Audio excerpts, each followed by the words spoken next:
दोस्तों, इस चार्ट को देख करके अंदाज़ा लगाइए आखिर क्या कहना चाह रहा है इस स्टॉक को लेकर के। जो पिछले कुछ दिनों से, कुछ पीरियड से देखा जाए, लगातार एक ही जोन के आसपास कई दिनों तक रहा है स्टॉक। आखिर इसमें क्या चल रहा है? आखिर इसमें अच्छी खासी प्रॉफिट भी निकल रही है, अच्छी खासी मौका भी मिल रहा है। किसको फ़ायदा किसको नुकसान के साथ देखें, शायद ऐसा लगता है कि अच्छी खासी प्रॉफिट, अच्छी खासी मार्केट की मार्केट ऐसा ही होना चाहिए। लगता है कि हाँ, मार्केट यदि गिरती है तो प्रॉफिट बुकिंग हुआ है, चलती है तो लोग खरीदारी करते हैं। आखिर आखिर फंड किसके पास शिफ्ट करती नजर आई, जो पिछले 6 महीने से देखने को मिलती है, जो केवल 2% के आसपास ही अटकी पड़ी हो। कंपनी का नाम है Rain Rain Industries, sorry for date, Rain Industries company का नाम है। जो कंपनी में जो कंपनी पता है क्या करती है? Company varieties of integrated productivity पे कंपनी कामकाज करती है, चाहे वो कार्बन्स का सेक्टर हो या फिर इनके पास एडवांस मटेरियल्स का कामकाज हो या सीमेंट इंडस्ट्रीज की बात करें। खास करके ये साउथ इंडिया के अंदर ये बड़ी प्रोसेसर है। द सीमेंट कहती है one of the largest leading, और कहती है साथ में लार्जेस्ट कोल तार पे भी काम करती है। और ढेर सारे अलग अलग प्रोडक्ट हैं, खासकर कार्बन और बाकी सारी चीज़ों को लेकर के, और स्टॉक मार्केट में लिस्टेड है। तो हमने सोचा क्यों नहीं थोड़ा सा इस पर समझने का प्रयास करते हैं इस कंपनी को लेकर के, जो कंपनी क्या करती है, जिसका नाम है रेन इंडस्ट्री। अब यहाँ पे क्या नज़र आती है पता है? यहाँ पे निकल के ये आती है, अब हमारे सामने निकल के आती है, ठीक है, सामने ये निकलती है। ईपीएस पे पहले हम फोकस करें। ईपीएस कहती है 42 रुपये निगेटिव, अर्थात क्या कंपनी लगातार नुकसान में चल रही है क्या? कंपनी लगातार नुकसान में नहीं है तो क्या करती है, क्या क्या एक्सपेक्टेशन है मार्केट को? जहां फेस वैल्यू कहता है 2 का और ये कहता है करीब 42 रुपये का,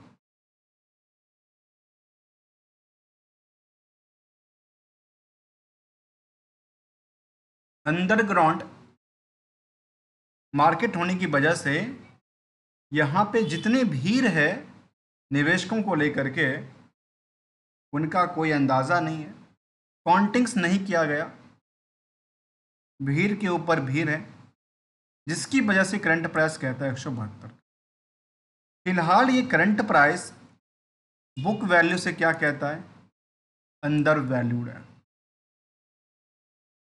आखिर ये अंडर वैल्यूड है स्टॉक में, इतनी क्या रैली होनी चाहिए था या क्या नहीं हो पाई है, जिसकी वजह से इसमें लगातार कई बार प्रॉफिट बुकिंग करने का मौका, कई बार प्रॉफिट जनरेट करने का मौका मिला है। लेकिन ओवरऑल जिनके पास एक निवेशक के तौर पे 1 साल से बने हुए थे, उनके हाथ में तो कुछ मिला नहीं। 2 रुपये मिला है, 2% और द पूरा all over the share price को लेकर। तो यहाँ पे देखिए, आरओसी कहते हैं नेगेटिव, आरओई कहते हैं नेगेटिव में। इंडस्ट्रियल कैपेसिटी कहता है 33% के आसपास का। डिविडेंड की ट्रैक रिकॉर्ड भी 0.757% के आसपास का है। ये जो ईपीएस नेगेटिव है, इसके पीछे क्या डेट इक्विटी का तो कमाल नहीं है, या करंट रेशियो के बेसिस पे काफ़ी सारे प्रॉफिट बुक कर दिया गया हो, या कुछ और बात तो नहीं है इसके लिए। जहाँ प्रमोटर भी काफ़ी करीब 40% से ज़्यादा, 41% के आसपास बैठी है।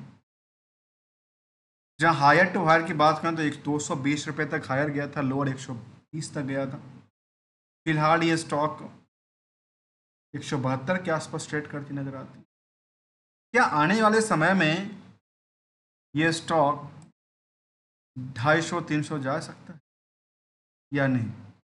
ये भी कारण हो सकता है कई सारे। आज की लर्निंग हम यही सारे के सारे पॉइंट्स समझेंगे, जो एक आम के लिए होता है, इसलिए पहले हम इसका जानेंगे। आर टू आर को लेकर के हमने फार्मूला यूज किया, रिस्क टू रिकन्सलेशन करेंगे हर एक जितने भी हमने हाईलाइट्स किया उसके पीछे।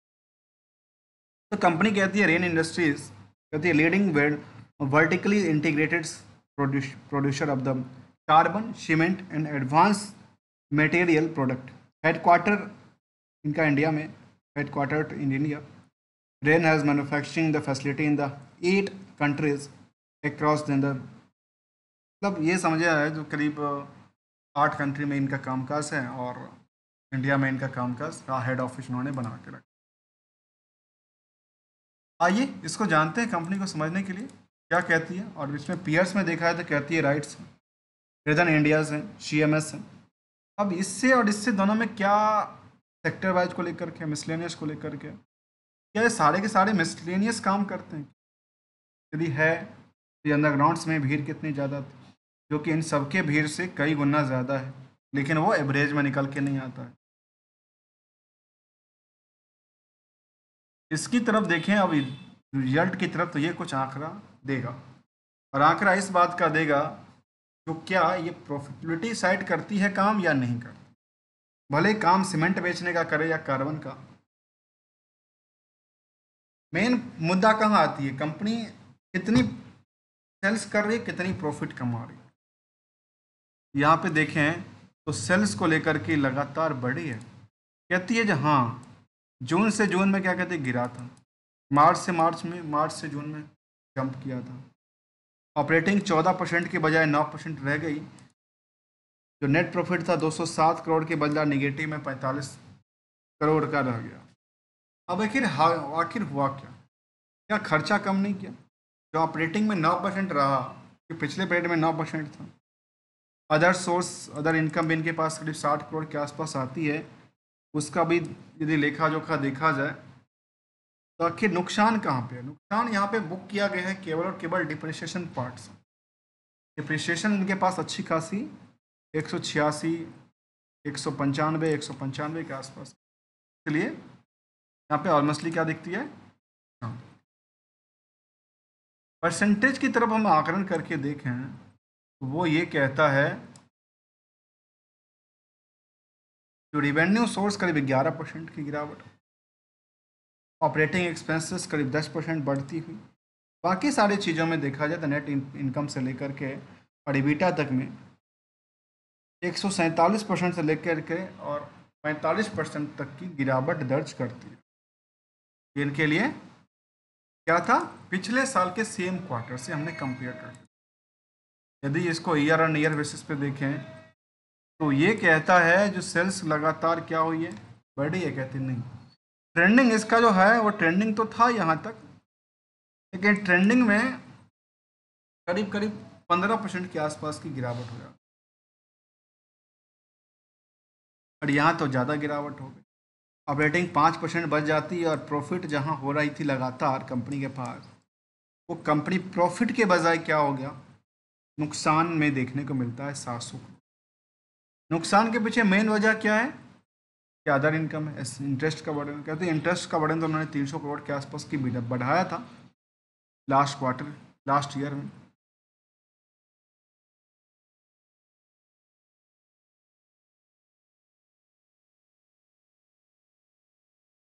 जो ये कहता है 819 करोड़ के आसपास। यहाँ जो इन्होंने बुक किया है, ये मुझे लगता है कि इससे पहले कंपनी ने किस तरह के कभी रिजल्ट पब्लिश नहीं किया था, जो 2024 में इन्होंने रिजल्ट पब्लिश किया। अर्थात 24 इसके लिए बड़ी चुनौतियाँ बनती नजर आई। और सेम फिगर और यदि इसको हम 12 महीने का डेटा भी देखें तो चुनौतियाँ वहाँ भी कामयाब क्या है, कायम है, वह भी बनी हुई है। आइए इसको देखते हैं R2R की तरफ, इसलिए मैं बैलेंस शीट को चाहिए और उससे पहले हम देखते हैं परसेंटेज ऑफ। तो परसेंटेज में लिखते हैं कि बोलते कि रिवेन्यू करीब 13% से गिर जाती है। अब बाकी की सारे के सारे, चाहे वो नेट इनकम सोर्स हो, नेट प्रॉफिट मार्जिन हो, ईबिटा हो, सब के सब में क्या कहती है, गिरावट गिरावट गिरावट गिरावट। क्या एक डरावना सा माहौल दिखने को मिला। आते हैं बैलेंस शीट फिगर, जहाँ पे बोरेंग्स कहती है इसको लेकर के, जो बोरेंग्स को बढ़ा रही है, कहती नहीं उतनी बड़ी तो नहीं थी, हमने घटाया थोड़ा सा। इनके पास फिक्स एसेट बनी हुई है, कोई कमी नहीं था इसके अंदर। तो कमी कहाँ पे आ रही है, जबकि इनका ट्रेड अदर एसेट्स भी थोड़ा कम ही आंकड़ा निकलता है। अब आती है ट्रेड रिसेबल के तरफ। उन्होंने उधार की सेल्स करीब 2000 करोड़ का बेच चुका। जब 2000 करोड़ का उधार बेच चुका, तो 2000 के पीछे नंबर ऑफ डेज कितना कहते हैं 45 दिन। बहुत अच्छी बात है। उसमें कोई ऐसा हो सकता है एग्रीमेंट्स हो, कुछ टर्म कंडीशन होती है पेमेंट लेकर के।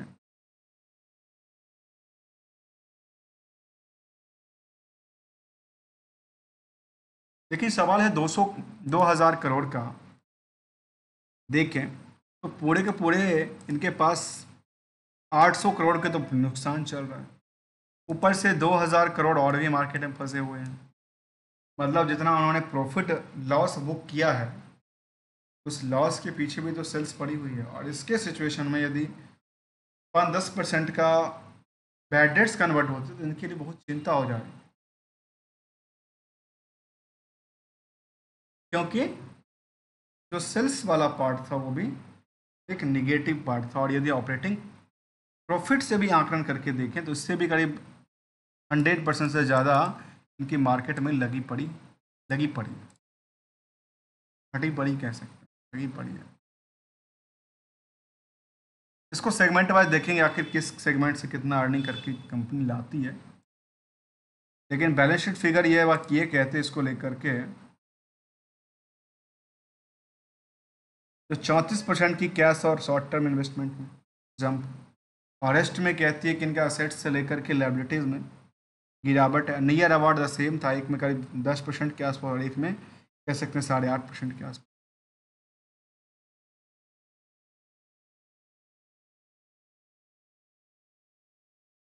आते हैं निवेशकों को लेकर के और डॉक्यूमेंट को लेकर। अब यहाँ पे कंपनी ने अपनी डुप्लीकेट सर्टिफिकेट की बात किया है, लॉस ऑफ सेल्फ सर्टिफिकेट हमेशा चलती रहती है। आते हैं पीपीटी पर। कंपनी ने अपनी पीपीटी पब्लिश दिया और कहा कि हमारे पास पीपीटी का ये है, जहाँ पे कहती है कि हमारे पास सारांश है, क्योंकि first question of the carbon segment की लेकर कहा है। और इसके अलावा उन्हें सारंग, ये पीपीटी है या ट्रांसजेक्शन की बात कर रहे हैं?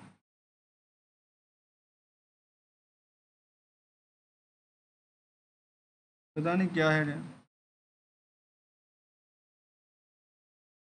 ये तो लगता है कि इन्होंने मीटिंग का जो वर्ड्स हैं वो अपलोड किया हुआ है, लेकिन यहाँ पे कहती कि हमारा पीपीटी है ये। पता नहीं कौन सा पीपीटी उन्होंने कहा। पीपीटी यहाँ देखने को मिलता है 24 के अंदर, और यहाँ पे हम देखने जब डालें, यहाँ पीपीटी निकल के आती है। और कब की बात करती है? Q24 की बात करती है। अगस्त 24 में Q2 24 earnings presents in the Q2 current year 24। Dated कब की कहती है ये? 6 अगस्त 2024 को उन्होंने फाइल किया। और कहती है हमारे पास फॉरवर्ड लुकिंग स्टेटमेंट है। की हाईलाइट की बात किया कि 40 मिलियन का हमारे पास ये है, बीटा 5 बिलियन का है, नेट प्रॉफिट्स टैक्स करीब 0.07 बिलियन का है। एल्यूमिनियम मार्केट अपडेट की बात किया कि हमारे पास ये है। Price trend of the key product and European natural gas के लिए उन्होंने कहा है। Revenue by industries L T M June 24 तक का डेटा निकल के आता है, जहाँ क्या क्या करती है company. Chemical and advance material का कामकाज है। ऑटोमोबाइल की इंडस्ट्रीज में इनका कामकाज है। कंसोलिडेटेड रेवेन्यू और EBITDA 2024 की बात किया था, Q2 24 का डेटा की बात किया था। और इनकी डेटा दोबारा मैं ज़रा देखूँ 23 का है या 24 का है। 24 का डेटा कहती है। फिर उन्होंने Q2, पता नहीं कौन सा Q2 की बात कर रहे हैं। अच्छा, ये हो सकता है कि अप्रैल टू जून के लिए उनको Q2 प्रेजेंट करते हों।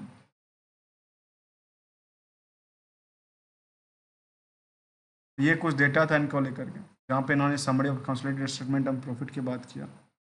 जो करंट ईयर की बात उन्होंने 23 का दिखता है। करंट ईयर 23 का डेटा दिखता है।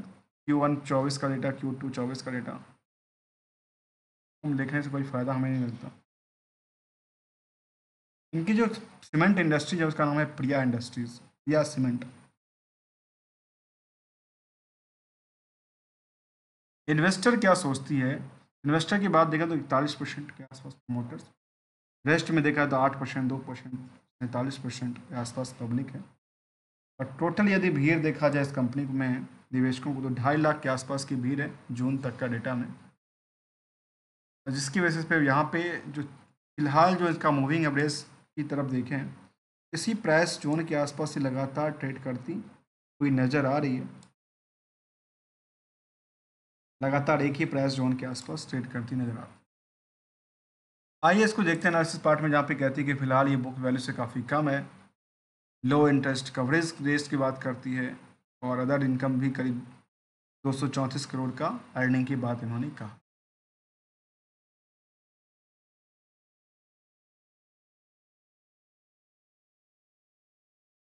रिस्क टू रिटर्न की तरफ देखें, ये 6 महीने के डेटा के बेस पे देखा जाए 1 साल में करीब 4% से ज़्यादा गिरावट ही है। 5 साल में देखने को मिलता है करीब 70% जंप कर चुकी है निचले लेवल से। थोड़ा सा पार्ट था इंडस्ट्रीज़ को लेकर के, हमने समझने का प्रयास किया इसको, जहाँ पे वॉल्यूम लगातार बढ़ जाती है कई बार, डिविडेंड और बाकी सारे पार्ट को देखें तो उन्होंने कहा कि हमारे पास कॉर्पोरेट एक्शन में करीब डिविडेंड एक रुपये हम देते हैं, और 20/8 को उन्होंने 1 रुपये का डिविडेंड भी दिया था। सेगमेंट वाइज देखिए क्या इनका सीमेंट इंडस्ट्री से है, कार्बन से है और किससे है, सेगमेंट वाइज कोई ऐसा डिटेल नहीं है, कंपनी आंकड़ा नहीं किया जा सकता। तब तक के लिए थैंक यू। अगले वीडियो में मिलेंगे कुछ नए कंसेप्ट के साथ, कुछ नई वीडियो के साथ, कुछ नई स्ट्रेटजी के साथ। तो एक गोल्डन रूल को याद रखना जरूरी है मार्केट में, और वो गोल्डन रूल हमेशा अप्लाई होता है।